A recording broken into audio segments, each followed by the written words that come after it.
Hey everybody, glad you tuned in. This is Dr. Shawn Brown, and we're live again. And we're here to talk about some of the challenges that we're facing. I know that this week has been another very challenging week for a lot of us with what's been happening throughout the world.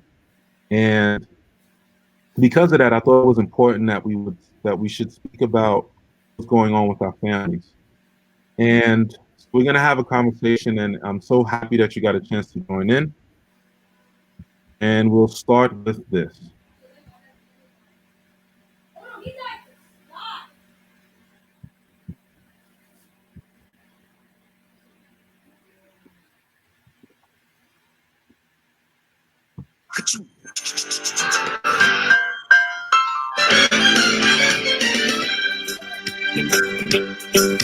It's a rare condition this day and age to read any good news on the newspaper page. And love and tradition of the grand design, some people say it's even harder to find.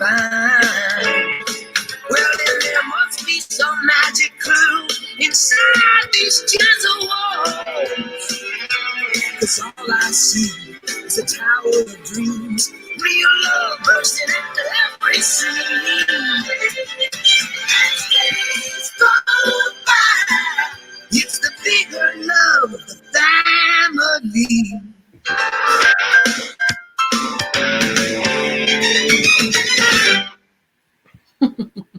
All right. So I don't know if you heard that song and it brought back some memories for you, but it did for me.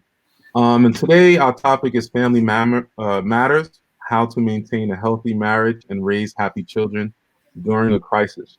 Our guests today are Alicia Gonzalez Hicks, who she is a licensed marriage and family therapist, and Rahime Hicks, who is an educator, and his concentration is in African studies.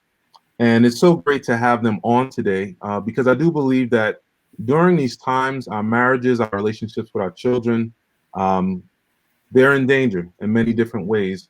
And we have to seek advice from trained professionals on how to make sure that our marriages and our relationships with our children are healthy. And in the Black community specifically, we've learned a lot of the things that we have learned about parenting through watching fictional characters. Some of you guys, I don't want to date myself, but I grew up watching the Jeffersons. And, you know, we looked at a Black family that started a chain of laundromats and moved on up to the east side and started to provide for themselves financially. And they got a chance to experience some different things in that role. Next, there's the Cosbys. My favorite Black family on television. I try my very best to imitate Heathcliff, not the person. And I had a crush on Keisha Knight Pulliam, like the most of you probably had, also, and also Lisa Bonet. Sorry, Jen. Next, the Fresh Prince of Bel-Air, and we had a chance to see. It was a change in dynamics. We had a chance to see a wealthy Black family, and we had a chance to see Will go and be a part of that family, and him go through some of those challenges. Everyone remembers the scene with Uncle Phil and Will, and how heart-wrenching it was, and his father kind of let him down. And then for the single people who have no children, Martin. So all these different characters in these shows kind of guide subconsciously the way that we parent, the way that we interact with our spouses. And right now, my favorite show to watch, beyond a shadow of a doubt, is Blackish. And their messages are very clear about a number of topics that we're going to be talking about today. One of the topics that we're going to be discussing is finances. A lot of us in our families, we need help in understanding how to manage that. Next, relationships, drug abuse, which is big now. Now it's called opioid addiction, mental health, and also our parenting. And the reason that it's important that we learn from a trained professional about how we can have healthy marriages is because we see from 1990 to present times how marriage has declined. in so many different ways, we're seeing more and more married people become divorced and separate. In terms of race, we see that Black families especially have the lowest percentage. And there's different reasons for that that we're going to discuss a little bit as we talk here with Olay and Rahim. Because of that, our parents have a very strange relationship with their children, where we believe that we're doing a great job when we rate ourselves. But if you were to ask our children, it's totally different. If you ask my junior, he would tell you totally different. I got a lot to work on. And because of that, we adopt certain parenting traits or ways of being that's not necessarily the best for our children. So instead of us trying to figure it out, we have an excellent couple with us to teach us. If you guys could please introduce yourselves to our audience. So my name is Rahime Hicks. As Shawn explained earlier, I have been teaching a local school district for many years. And I have been working as a licensed marriage and family therapist for almost a decade. And basically, I work with, couples, families, individuals, and just really understanding the impact of systemic oppression in access to power and privilege. And just how that has impacted, the private context of their homes, how they engage with each other, how they interact with their families, their spouses, or partners, or children, and just how family rules are kind of like devised, and how that then informs the roles that each family member plays to maintain these rules that are kind of holding the family to function in a certain way, whether it's good functioning or not so good functioning. It's what's keeping the family afloat. And so I also, do work with helping, parents, empowering parents with the information that and the tools in order to promote healthy children development for their own children. Okay. And Rahim, introduce yourself, my brother. Yeah, Shawn, said I'm Rahime Hicks. I am I've been an educator now for almost 20 years, but I teach leadership and career classes, and I also teach African American literature with the focus mainly on social justice, and looking at literature through that perspective. And I, work at a charter school in Plainfield, New Jersey. And that's what I do. And how long have you been married? This will be what? Don't mess up. Wait, no. Don't look over there, bro. 16 years? 16? Yeah, going on 16. Going on 16. Okay. Yeah, I got it. I got the numbers. She's usually the number stop. No, it's true. I am usually the one who forgets.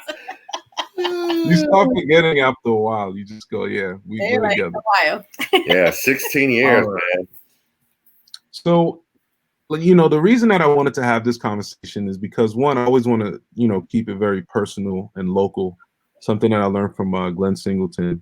You always want to talk about yourself. I think for me, during this crisis, I've been really looking at my marriage and my parenting because it's sacred to me. It's a very sensitive topic for me. It's something that I'm really proud of. But I do feel like there's certain areas that I want to just keep. I want to make sure we're doing well in those different areas. And not just myself, but there's a lot of different couples that are really struggling right now.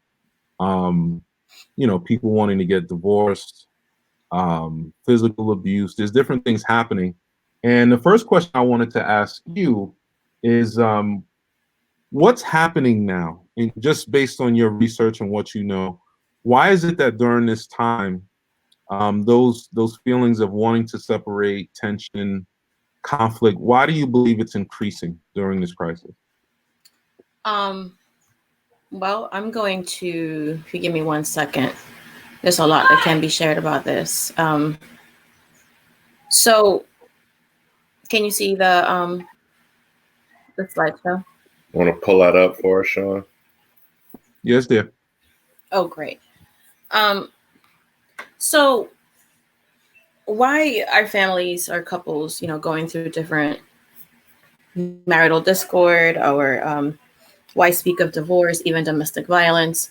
And it's really important to understand, first and foremost, what is trauma. Trauma, it's having experienced or witnessed a threatening experience or life altering experience, and then this in turns impacts your ability to function. And so that translates directly to the way you're able to function in a relationship with your spouse, your own self, worldview, with your children, with your coworkers. It's you then begin to assume these attitudes that then inform the way you operate. And so what we know about trauma is that unless there's some form of collective healing, where you are honoring the experience, the traumatic experience, for what it is, it's going to be really hard to kind of move away from these behaviors that now have become a part of the way you operate as a human being. And so we can talk about, trauma from, for the Black and brown community, just like we can speak to, just the traumatic experience that it's been like for families to have to go through the lockdown and everything related with COVID-19. And so I know I'll go ahead and defer to my husband to speak a little bit about trauma and yes? Yeah. Okay. I mean, also, as well as with the marriage, and I know, Shawn, this is your area of study. We both studied the same thing, but we talk about the impact of the pandemic from an educational perspective, how that impacts the Black family. A lot of us, we look at it as, parents are doing this homeschooling, but this is like crisis schooling. This is totally different. And those who are in the homeschooling realm know that what happened in March really was not reflective of what homeschooling really is. Homeschooling is, collaborative work with other teachers, with all kind of, leaving your home, going on expeditions, field trips, doing a whole bunch of things. Being that everything's quarantined, now you're looking at a situation where, we're all stuck in the house together. Everybody's stuck at home. You're spending a lot more time together. You got education, and I know, Shawn, you could really speak to this, but you got that top-down pressure of the educational system having to justify paying teachers to be at home, and they're you got to do this lesson plans, you got to do this, you got to give them this amount of work, and teachers are battling this whole like, how much work do I really give my students? I got to prove that I'm actually doing something. Yeah. You got the parents that are becoming teachers, and how this has impacted, especially communities, urban communities. You got students that school was their safe haven. Mm-hmm. School was their way to get away from all of the crisis. And now they're in a situation where they are in the crisis and they can't get away from it. For a lot of students, school was their way to eat. Now you're home, or school is their way to get away from all the violence inside the house, outside the house. And then too, just as parents, learning to now, okay, I'm not just parenting my student here. Now I got to start tutoring. And what does that look like? And how does that impact both the parents and the children? And so if I may interject, I mean, it's something to consider, because a lot of the rules that couples kind of, whether they were overtly discussed or, were kind of covert, patterns of behavior, or patterns of how to manage the home that worked prior to the pandemic, what you find is that because of this huge change in structure, just a complete paradigm shift of how the family is supposed to operate because of the, how everything was on lockdown. Like as Rahim said, no schooling, no longer kids had access to, or parents even had access to the teachers in the same manner. And so it's creating this very stressful environment in the home. So whatever behaviors were just kind of being maintained or managed, now are heightened, increased, and so much so that, however a person was managing stress before, that's no longer an option. So now it's all, think of it as a pressure cooker. And so now it's all being coming out. It's just coming out within the home. So much that each individual's feeling it, the relationship as the system itself is feeling it. The kids as, direct result, either because they themselves are engaging with their parents in a way that's not helpful. They're feeling the pressure. And so, yeah, it makes sense why a lot of families are experiencing domestic violence, marital discord. There's a lot of different ways in which we have learned to behave that or interact with each other in a relationship that are just increasing. Keep in mind too that, and just to kind of add this to the conversation, gender roles have dictated for many years, what is expected of each person in the relationship, and therefore. You see a lot of different women who, women of color who have taken on jobs as essential workers. And so now they're carrying the added stress of having to keeping themselves healthy, also providing financially for their family, to then coming home and then carrying the load of the second shift. So sometimes it's an unspoken rule, okay, well, let me follow. And I'm not saying this is the, blanket for every relationship, every family.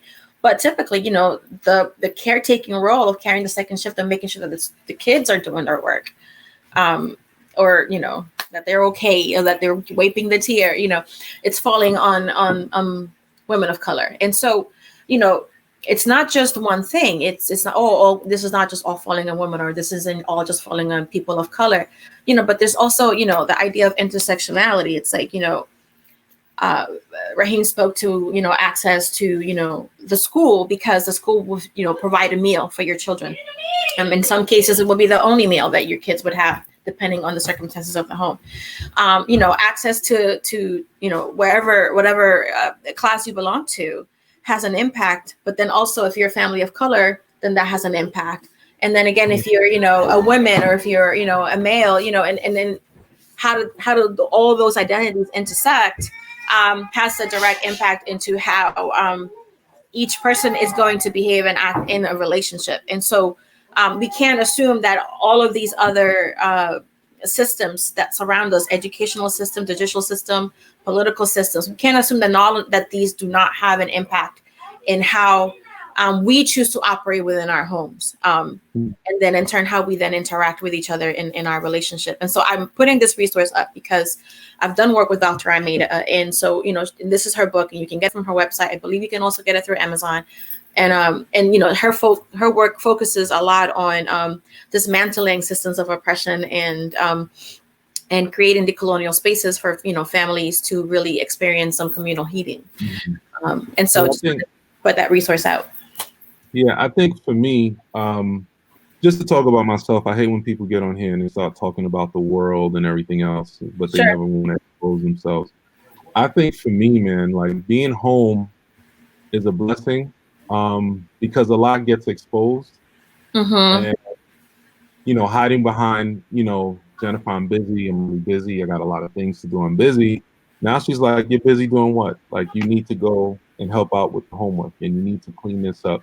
And it's humbling because, like you said, those different gender roles that you subconsciously adhere to, you don't even realize that it's such a part of your character, where you assume that your wife is going to do this thing, or you assume that your husband is going to do this thing.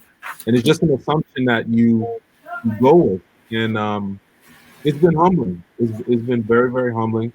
In terms of my parenting, I look back at my harshness, and I look at the way that I sometimes snap at the children, and now there's no reason to. What are you snapping about? Now we can have a better conversation. You're not rushing anywhere. And I just think that's like lazy parenting on my behalf, where to fix the problem, I just raise my voice, yell, and I don't sit down and teach. And I've been working on that since we've been on break, is just sitting down and teaching. And also realizing that there's some things that I bring into my parenting that I learned from my environment that was never good. Like it was never a good quality, but subconsciously I believe that this is what it means to be a good father. And so it's been a very humbling experience for me. Next question is, like some people are really right now contemplating divorce, like right now. They're saying, and this everywhere. People are saying, okay, once this is over, I'm out. I am not. There's nothing to talk about. I've seen everything that I needed to see, and I'm going. What are your thoughts about that? What are your feelings about people who want to divorce or separate in this moment during this pandemic? What are your feelings about it? I understand where it's coming from. I understand where it's coming from. As I said to you before, this is the breeding ground. It's almost like the perfect storm.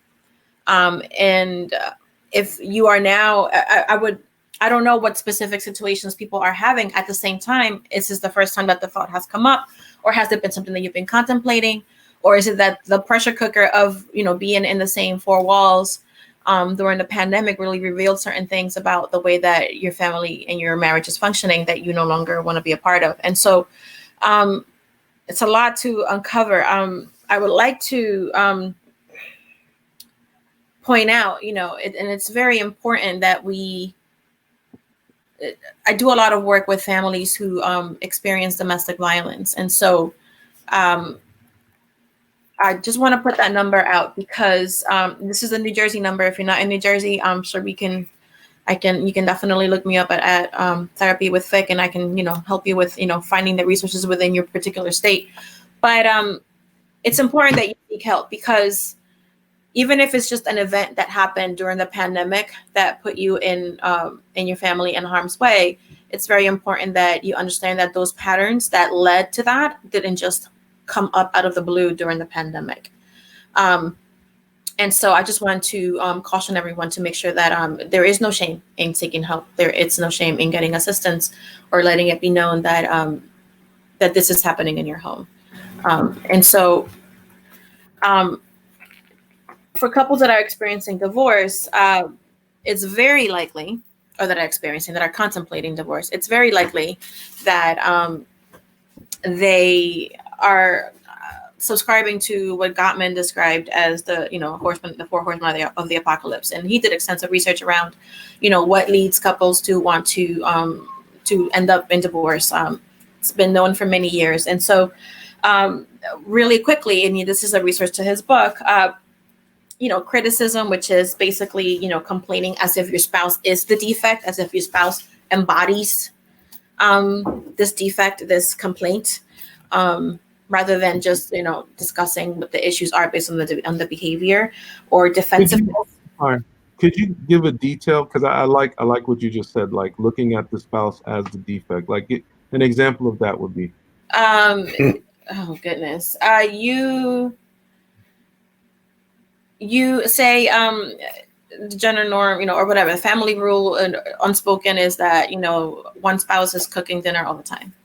And so there's a lot of mounted stress around the COVID and everything that's needing to be done in the home. There's more mess, more garbage, more everything. And so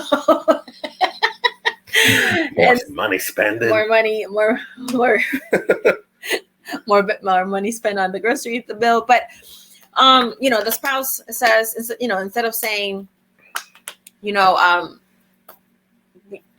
could you help with dinner?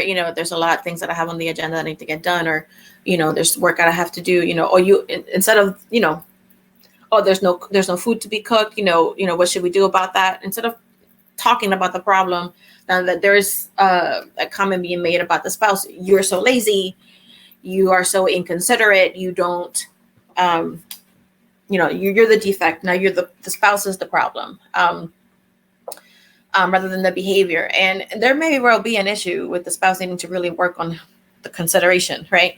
But if your goal is to want to treat each other with dignity, it necessitates, you should want to work on figuring out the best way to communicate that to a person without making the person feel like they embody the failure of that particular situation.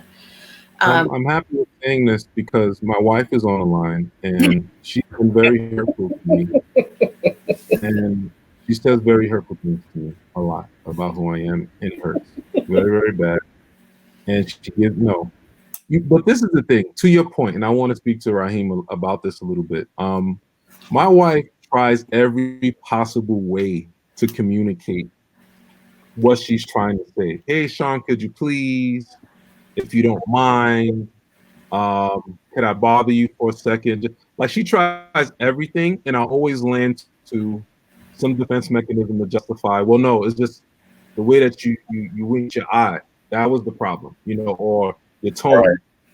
And I do it just because, if I'm being honest with you, I need to find a way to justify getting defensive. So Rahime, I wanted you to speak a little bit about your perspective as a male in terms of receiving your wife's criticisms or instruction or guidance. And why do you think it's sometimes difficult for yourself or other men to hear and listen to and value our wives the way that we need to? And then we can go back to the 7 principles. Right. So first of all, I don't struggle with that. No, I'm just playing. I think, when it all boils down to it, it's all based in male privilege. I think we're taught as men, not to show emotion, to be the protector, to be the leader.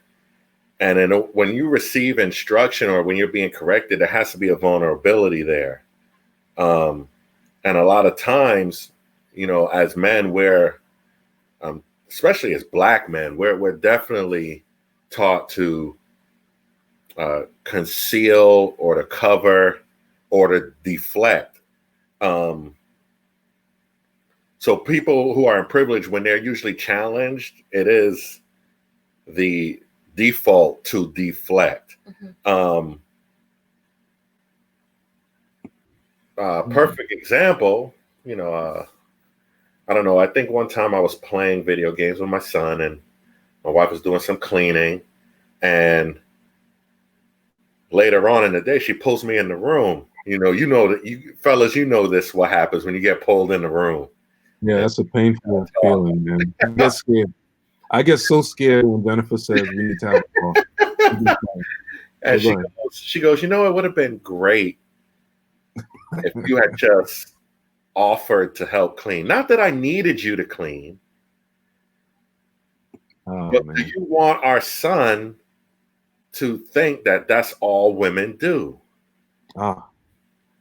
And my first response is like, lady, I was doing something very constructive, spending time with my son. I'm getting that father-son bonding time in. But when that was coming out of my mouth, I really started reflecting, what's the real lesson here? And what kind of family dynamic as a father who never really saw a great example, like you were talking about earlier. So a lot of times I realized my fathering was really based in, I don't want to be like my dad.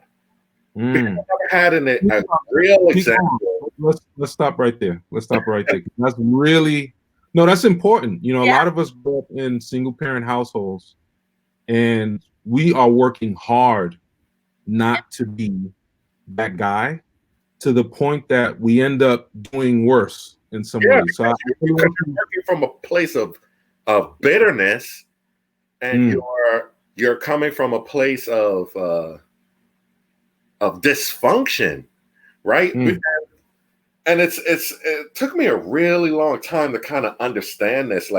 I realized I was really fathering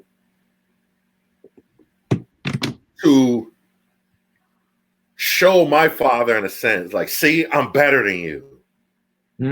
See, I'm not doing what you did. Mm. Instead of, no, I got to be this way because, yeah, I'm stopping cycles, but I want to promote the things that are right, not just avoid the things that are wrong. And the more and more I kind of look at that, and that's the way I have to approach the marriage too, and being a husband is, I can't look at the bad examples. I have to say, listen, I got to be this for the sake of my family and building a healthy system, and it's continuous. It never stops. Mm-hmm. Yeah. Mm-hmm. And that's the part, I think about, a lot of people think, finances is like maybe the number one reason why a lot of marriages get in trouble. But I think it's what's the word I'm looking for? It's unrealistic expectations. And let me talk about that too, if I may. I mean, he did touch on defensiveness and the example of what a defensive response would be like in that situation. That's one of the things that Gottman addresses. And also stonewalling, like, I'd rather not even deal, right? Mm-hmm. And so then there's a contempt. There could be a response of like, because of my superiority over you, because I think you're basically nothing, I'm going to respond either verbally or non-verbally in some way that's going to with contempt. And so these are all different ways in which spouse, one can respond in a relationship that can really markers for divorce. So if you can identify any of those in your relationship, keep that in mind. And I really want us all to think about protecting the friendship. When you mentioned money, money is an issue. Money is power. If you think about, like I said before, you can't just think about our homes and our marriages as isolated little islands. We are heavily influenced, and without us realizing, and sometimes we do realize, we're heavily influenced by the patriarchal code, historical trauma, for Black and brown families, whether it's based on, race, class, gender, sexual orientation. All of these things really impact the way that we function. And so when we think about money, money is power. For a long time, women were not able to own. There was no, you couldn't vote. There was no power. And so, money gives you the opportunity to be able to invest or purchase, or money equals power. For in terms of race, there's a gap because there was no opportunity, or you were denied the opportunity to build generational wealth that you can now leave, that we could be now enjoying, right? Or that we could even leave to our children. So when you think about all of how these things intersect, and then how that then plays out in the relationship and the marriage, who makes more money? You or your spouse? How are those things discussed? Who makes the decisions around, what gets spent and where? How do those conversations sound? How do you value the work that's done? If there is a relationship where one person is primarily in the home, then is there a financial, monetary value to that time spent? Mm-hmm. Right? And so there's a lot of things to consider that sometimes you don't even think about. You know what I mean? Unless you have the right kind of help and support to help guide you, and how to really build the type of equitable relationships that can really empower you both. I mean, listen, let me tell you something, fellas. I mean, there's research out there. The more that you work towards building equitable relationships with your partner, with your spouses, the healthier you are, the longer you can live, the better sex life you have. I mean, it has all kinds of effects. Yeah, she said that. I did. And so, I mean, think about the ramifications of you having a spouse that feels honored, respected, valued, that you are willing to share power and privilege with, and that you're conscious about the ways in which this is done. So somebody had a question that I wanted you to tackle before we move on to parenting. The first half was more about marriage, and the second half revolves around parenting. And it's something that, we have to kind of, we have to ask. Sometimes women, because of their relationships with their dads, or lack thereof, they have certain relationships with their husbands. I'll give an example, right? So Jennifer's dad is like this hardworking Haitian dude, saves his money, extra clean, responsible, on time, dot the dot the dot. Like, it's just he is amazing. Like, I model my life after this man, G Moise. So then marrying me, not the cleanest dude. I don't do things on time. I'm not very, organized and all those kinds of things. No way. And, yeah, exactly, right. So she told me, like, when you grow up around a father that's like that, and then you marry somebody who's not necessarily doing those things, it infuriates you. Like, her biggest thing with me is that I still need to work on is being a man of my word.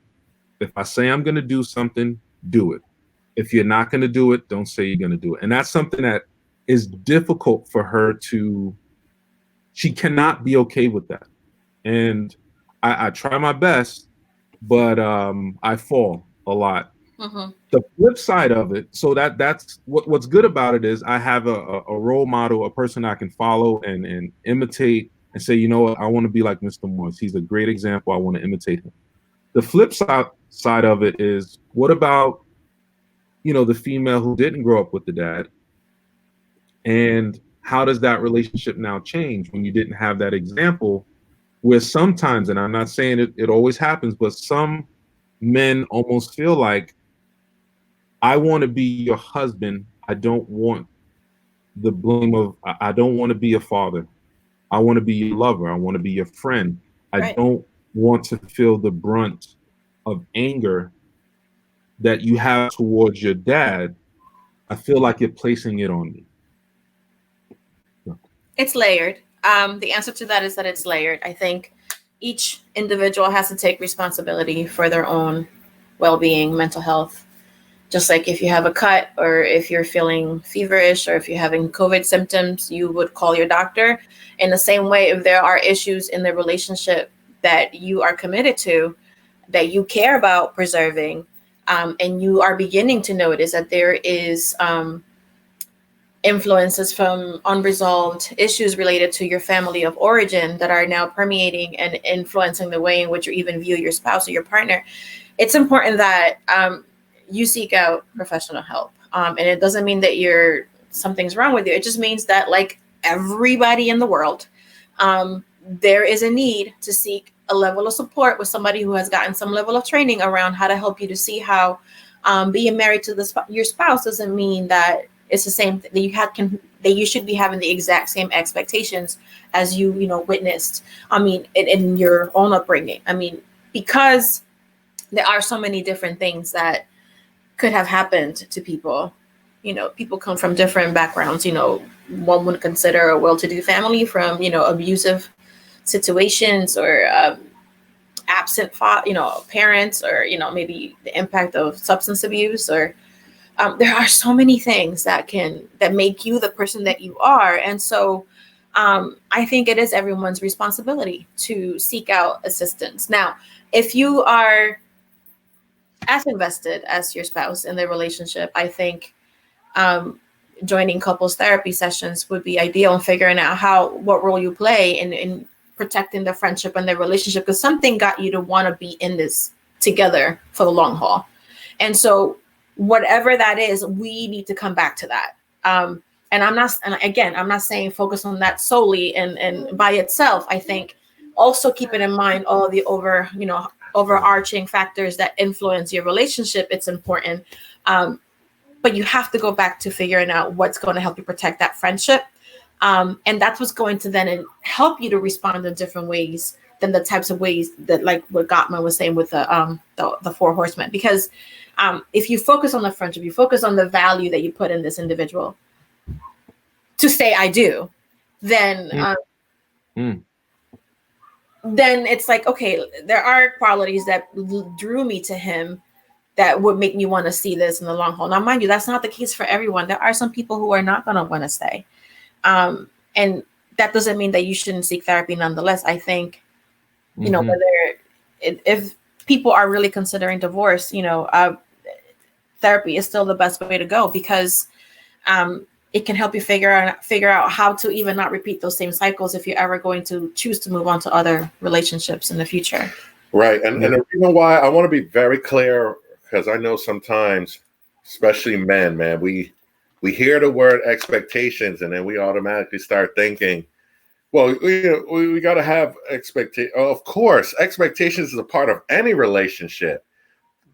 My keywords, though, were unrealistic expectations. So that unrealistic part comes in where, like, when you're really getting to know your spouse, like,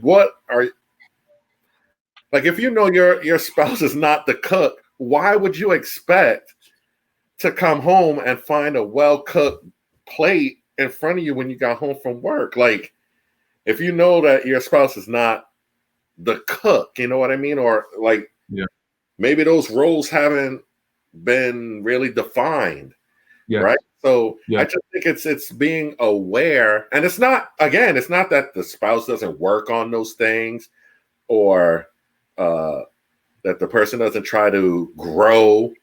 That's not what I'm saying, but that bitterness, that contentment comes from putting unrealistic expectations on the other. And then to add to that, if I'm not a cook but I know that he likes a specific meal, why don't I learn how to cook that or fix that or figure out a way to make that available and encourage him on a special day? It's that goes back to protecting the friendship, because that's what you do for anybody you care about. I think, and we spoke about sometimes how, expectations that women may have, but I think on the flip side, in terms of men, we have certain expectations, or we have certain ways of looking at women that we don't realize subconsciously. We've been socialized to look at Black and brown women a certain way, right? We don't want to accept it, but it's true. If you look at 1,000 music videos, if you grew up looking at Video Music Box and all this other kind of stuff, then you have a certain way of looking at Black and brown women. If you've been socialized to believe that every time a Black or brown woman speaks confidently to you, then she's angry, then all that says is that you're weak. That has nothing to do with her. She doesn't have to turn her tone around every single second just to make sure that you feel good about yourself. Like, sometimes it's okay. Well, not sometimes, it's always okay to sometimes listen to your wife who has a strong personality. Terms and labels that we place on certain people, sometimes they're not true. And I've used that a lot of times to avoid simply listening to what my wife is saying. What do I mean? She's dead on. Shawn, you was harsh. You was dismissive. Hey, but I just feel like you're kind of angry. She's like, when I'm not even angry. I'm stating to you that you did something that was wrong. Now you want to make it about my anger. And then we continue to do that because it's a form of emotional abuse. It's a form of psychological abuse where you break them down as much as you possibly can to eventually get them to be quiet. Right. Now, I'm not saying that we need to be respectful and learn how to communicate with each other. There are some times when, okay, let's speak to each other respectfully. But there's times that I had to check myself and go, you know what? I'm avoiding this thing that I just don't want to be exposed about me in my marriage. So again, I'm not saying it's like I have the perfect marriage. Jennifer will tell you that's not the case. And that happens in every relationship, Shawn. I think it's indicative of many relationships. I think what will lead a person to go to the next step is, being vulnerable about what you notice about your own behaviors. I mean, you're building a life with someone. They don't know everything about you when you finally get to the I do. And so you are going to continually grow. And because the relationship you're growing individually, the relationship is also growing itself. And so there are things that you're going to notice about the way that you interact with your spouse that you probably didn't realize before. And part of building and honoring the friendship that you agree to, commit to, is being vulnerable and creating safe spaces for each other where vulnerability can occur, and then you can grow. I mean, listen, I wouldn't be afraid of these conversations, people. I honestly think that the more you can have these healthy conversations, as difficult as they are, it means that you are engaged and that you care and that there is room for growth. So it's nothing to fear. It's not comfortable, but it's nothing to fear. There is another side to it. Yeah. I remember. I don't think I told my wife, like, she got on my nerves for maybe like the first 3 or 4 years of our marriage. God bless you. That was not cool, man. There was nothing cool about that at all. Because which wife are you talking about? Yeah, let me tell you something, man. I mean, I've heard it's funny. You hear couples like not even farting in front of each other for years, married couples. I'm like, I don't know about that, but yeah. Well, I'm talking about like just saying, you know what, like you are just like pissing me off right now. Like I gotta go somewhere, or like I think nah. People who are silent and who don't really share what they're feeling, they make me nervous. It is a scary thing to be in a relationship with someone, and every time there's a conflict, they're like, "I'm good, just figuring it out, just trying." In my mind, I'm like, "You plotting to kill me? That's what you're doing, and that's why you plot, because you're gonna kill me in my sleep." So, I like the back and forth. Like, it never needs. In my marriage, first of all, Jennifer won't let me disrespect her. You know what I mean? Like, that's not happening. It's going to go very bad for me. I've tried. But, we have a healthy discussion about things because, like you said, I want to be with this person for the rest of my life, and I don't want silent submission. And we're going to move on to parenting next, but I really want to just hit this point for a second. And this is something that I just believe. Nobody's ever really silent. We know how to act like we're quiet, but our minds and our hearts, we're always talking. Yeah. And sometimes as men, just because somebody's silent, that doesn't mean that they're on board with you. Sometimes it's, I'm gonna just be quiet because it doesn't make sense to talk to you. I'm just gonna. That is my line all the way. And you know what a lot of that is? It's I'm projecting my feelings onto my wife, and I'm assuming that she's feeling a certain way because of how I would respond, right? So I'm like, yo, it don't even make sense. This is always my line. She always tells me, like, I always be like, oh, it don't make no sense saying this because all you're gonna do is say this, and all you're gonna do is say that. So why even say something? And I'm totally missing the boat that I have to get this stuff off of me. But I got to figure out a way to get it off of me that's going to edify and build the relationship. And because I was never in a situation to learn that or see that, or, it's difficult. I'm definitely the stonewaller. I'm definitely the person that I'm putting up walls. That's me. Be like, okay. There's been growth though. That's not fair to you. And fair to you. Look right here. Look, he's smiling now, like, because she knows. But she also knows that one of my joints is words of affirmation, right? So before she'll hit me with the big rocks, she always builds me up because I got to hear that first. A lot of times before I take the hardcore criticism, and this is again something that we've learned in our relationship and what helps. Sometimes I get it straight up, unfiltered, straight, no ice. Other times she got to put a little ice in there, put a little Coke in the Henny to get me going. Let me tell you something. Jennifer has lost. She's lost that because she tried to. She tried to be sensitive with me, and it just got to the point she was like, "Yo, this dude is hard-headed. Like, he doesn't listen any other way." So there's times that she needs to say it. Like, I've had Jennifer on several occasions say, "Yo, you being real soft right now. I'm gonna keep it 100 with you. Like, I'm speaking to you. Hear what I'm saying. Stop with your pride and everything else. Listen to me. Just hear me." And I need it. Sometimes I need to hear that. And to be truthful with you, I don't want to be with someone who doesn't have the confidence to check me. Like, I don't want to be with somebody that's just silent and standing in a corner. Like, that's not attractive. And Like, I think too, for me, Shawn, I had to learn to be able to say, because I wouldn't even vocalize, you know what, I don't want to talk right now. Let's wait a little bit. Let me gather myself before I say something crazy. I wouldn't say any of that. And that would drive her nuts, because she would be like, yeah, if you need time, just let me know. But don't stonewall me. Don't ice me out. And I think so. There's growth, you see. So let's get back to the expert. Let's get back to the expert. Yeah. Parenting, because we only have about 10 minutes and then we got to get off. We don't want to go past 4:00. My biggest challenge right now, Mrs. Hicks, is figuring out how much I should be having conversations with my children about what's happening in terms of race. And I just wanted to get your feedback on that. Is it different for different ages, personalities? How should I be having conversations with my children about what's going on? Okay.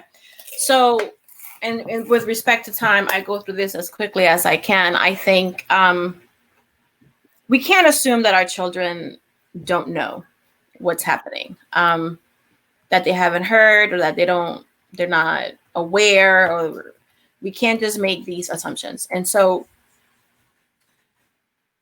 it's important that you have conversations that we all have conversations with our children on some level. If you already have been having conversations, then, and your kid is 8 years old, and then another family, they've never had these conversations, and they have a kid who's also 8 years old, it's going to look a little different, because for one family, you're just kind of starting off, and then for the other family, well, it's just a continuation of what we have already been kind of discussing. And so you always want to meet your child where they are, developmentally, but also, where they are in terms of readiness, based on what you've exposed your child to and what they've been exposed to also through, the outside world. I want to speak to some white families. And so I find that, and I'm not saying this is the truth about all white families, but I do think that the general consensus has been, and some things that some not black, but just families of color have also adopted, especially in Hispanic communities that I can, attest to, is, don't see color, right? Even though with the idea that the default is white.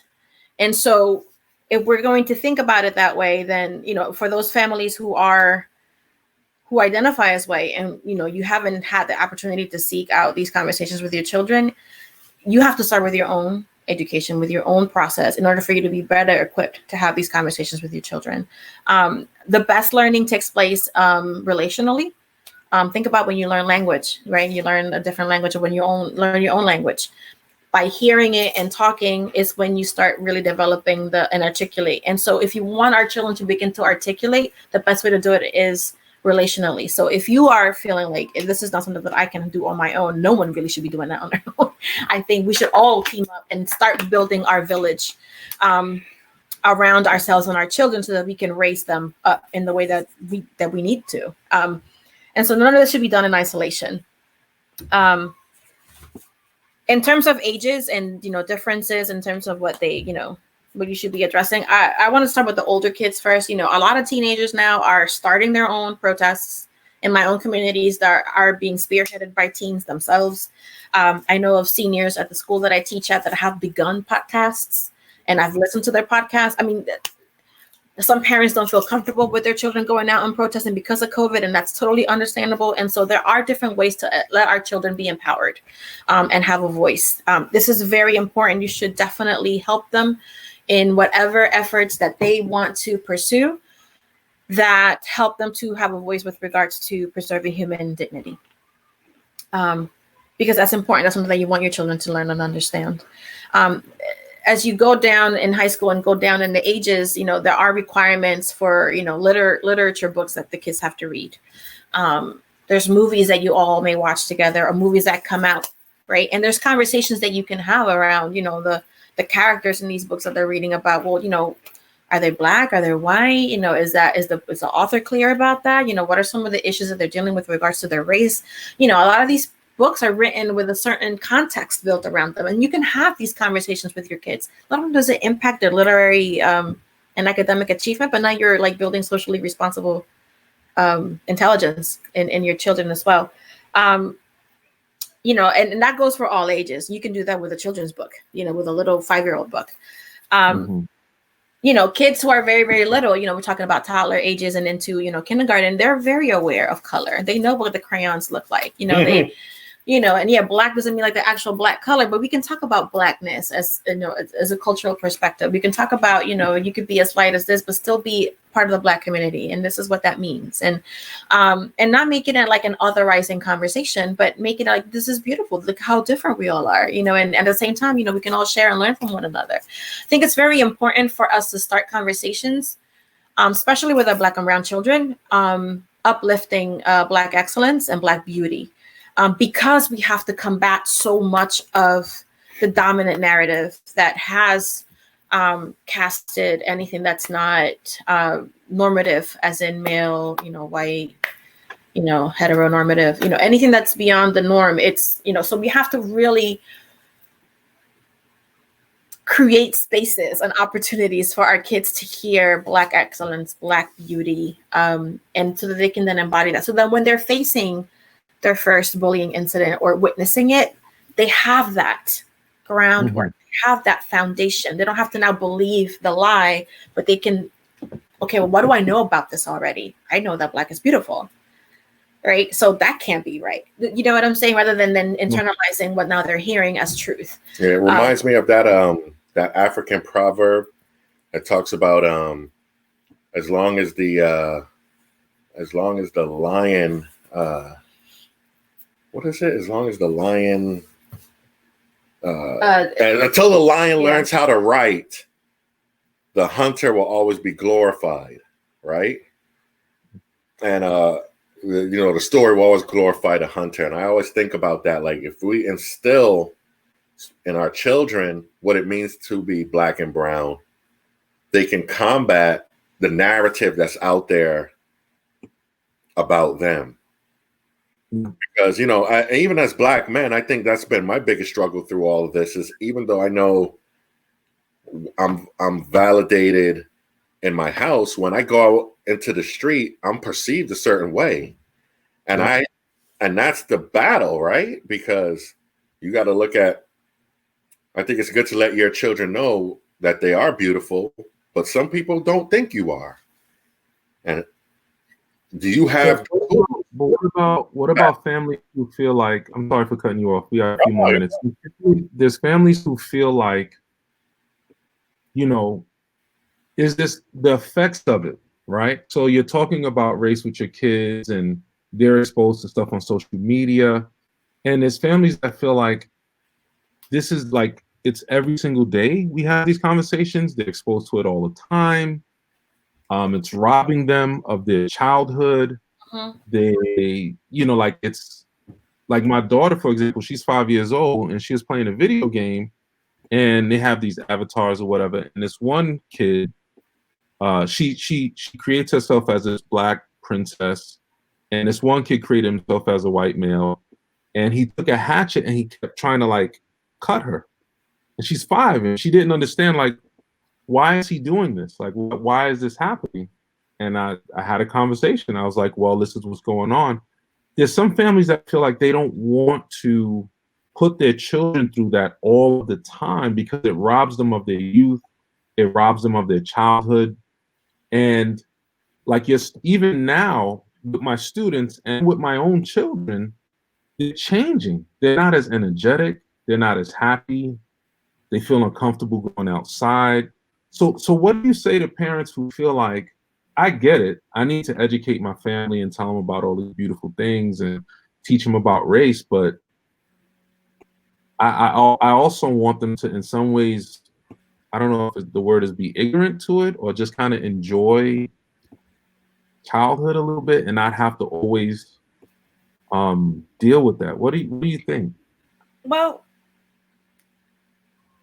okay, so a lot of us as adults operate under the premise that children are ignorant. And that's the first problem. They are very aware and very capable. I've done work with children, and they're very capable of carrying conversations that discuss differences in an empowering way. I think it's important for parents to get past their own fear first and foremost, and remove these ideas that don't really speak truth to, who their children are and what they're capable of. First of all. Second, we don't have to equate having these conversations to robbing them of their childhood and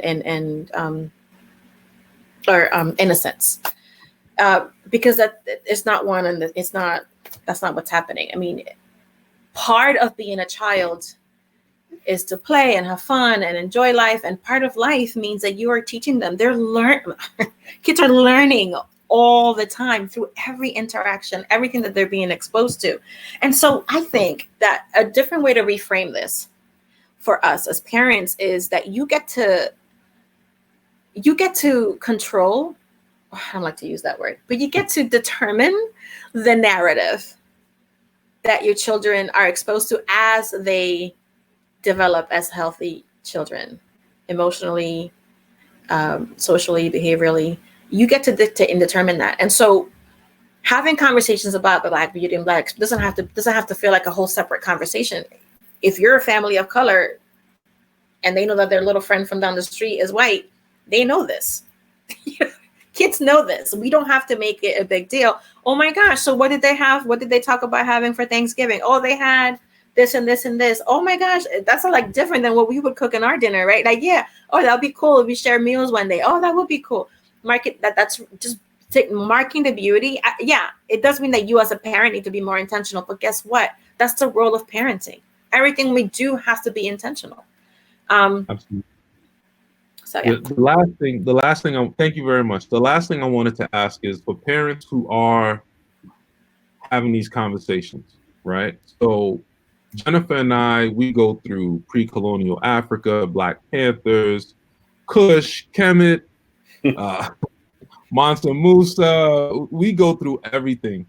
And a lot of people in the chat are saying, it, like Frank said, if you're not being truthful, you're hurting your children, which is something that I totally agree. Talk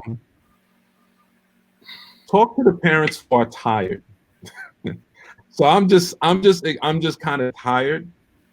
And I know I need to keep having that conversation. Do you have any practicals for us who are waking up in the morning, having a conversation at night and everything else? Should we have a schedule? Should we have a set time? Is there any protocol that you can suggest parents follow? Huh? You mean in general for parents who are tired? In general. Yeah. And having conversations about race and racism, what's happening in present time. Any practicals? Well, yeah. I mean, it's exhausting in many ways. And in order for you to protect yourself and protect your children, and I was going to touch on this, in terms of how to look into the summer, because a lot of us were, like as Rahime explained earlier, a lot of us were, a lot of our kids are, of course, were under crisis learning. But now we're moving into summertime, and where the schoolwork created or provided some level of schedule, we're all still under COVID semi-lockdowns, because I know Jersey's just beginning to open. And there's still a lot of fear around how much to expose to. We're not really out of the water yet. And so what does that mean in terms of summer camps? What does that mean in terms of how do I entertain my kids over the summer? And so, yeah, I think you asking about structure and routine is very important. Kids thrive in structure and routine. The older they get, the more that they're able to determine what their schedule and structure should look like. So the younger, the more structured you ought to be. But then you need to provide your kids with something like, okay, we're all up at this time. We're all going to go to bed at this. Well, not all of us. Those going to stay up a little later. But, this is bedtime. And so this is chore time. This is reading time, or don't go nuts. Do what you can manage. I've seen every summer, this is no joke, Shawn, every summer on social media, I see these little schedules, and I'm like, that's too much for me. And some families, the devil is a liar. That doesn't, for some families, yes, I got it. I'm going to work that, and they work it. And for some families, you know what? We're going to take about 90% of that out of there, and I'm going to do just the 10%. But kids need structure. If you need and connection, you need to give them structure and connection. Not all of the learning needs to come from you. Mm. Why we're so tired? Because school has been on shutdown. And so create virtual, if you can, if money's an issue, and you cannot afford a virtual camp experience, or if you're not as afraid to take them to a summer camp, but the money's still an issue and you can't take them to that. Again, build your village, tap the shoulders of your village. What can we do on Zoom, or what can we do on Google Meet? Well, that's free. What can we do at a park or something? At an open space like a park. If one of you is an artist, guess what? We're all going to get some paper and some color, and we're going to do a little mini class once a week on, art. And so, you're a Spanish teacher. Okay, well, can you get a Spanish book and just play around with it within your village? I think creativity and community is so important for all of us right now. We are tired because we are carrying the load ourselves. And we're exhausted from all that we're seeing and hearing. And so creating a community and a village around yourselves and your own self-care. I mean, there's times that we're having conversations and I'm like, I haven't even processed like what I need, how am I feeling? So I got to go call my girls. And so it's important that you are not, and it's important family time, but you think of the pressure cooker, when the system is closed, there's a lot of issues, there's a lot of things. So you need to begin to open up the system a little bit. Your kids need connection, you need connection, and you need to set an example of the kinds of connections that you want to be able to enable your kids to have. In order for you to be in a better space, to be able to be the parent you want to be and the spouse you want to be, and also so that they can also succeed. So recall, whatever you're modeling is exactly what you are hoping them to. We're almost done. I just want to really talk about that community piece. And I can speak to myself, and probably some other parents could vouch or talk about this. I have difficulty trusting other people with anything that has to do with my marriage or my children. Mm-hmm. I have difficulty because I've had experiences. So I'm very private about my marriage. I'm very private about my kids because that's my heart. Mm-hmm. So the whole community piece and hanging out and everything else, I'm just like, you know what I mean? Especially with my marriage. I'll speak to a professional marriage counselor because, like yourself, because you guys have codes and there's legalities around confidentiality. You can't gossip. You can't spread people's business. It is your job. You will lose your license by law if you go around talking about people's business. It's not like that outside of that. So that's why I wanted to use this platform also so people can get in contact with you to get professional support so they don't have to worry about that anxiety of, I'm telling this person my business and I don't want it to come back to bite me. Because we, in other circles and other relationships, that happens. And also with parenting. And so this is, we're pretty much, ridiculous. Anyway, he said there's a bunch of nosy people. Anyway, it's true. Shamir, you're right. I'm sorry. I wanted them to get in contact with you. And guys, if you're ever wondering, like, why am I doing these different conversations and discussions, is because we should never allow somebody else to tell us when and how we should give resources to our brothers and sisters. This is about building community. That's what this channel is about. 2, we also have to understand that some of the resources that we've been using talk about it. It's not the things that we're learning are not coming from trained professionals in the field, right? So if Olaisha, I hope I said it right. Olaisha. We did it in Spanish. I'm sorry. Olaisha, por favor, ayúdame, mi señor. Yo me estoy esforzando con eso. Perdón, mi hermana. So if you are learning about huge issues like marriage and parenting from a person who is not trained in that field, and things go bad with your marriage and parenting, it is your fault. It's you chose it. You chose to speak to somebody who studied French 20 years ago. And you now want to entrust your marriage and your parenting to that person. you are not very smart.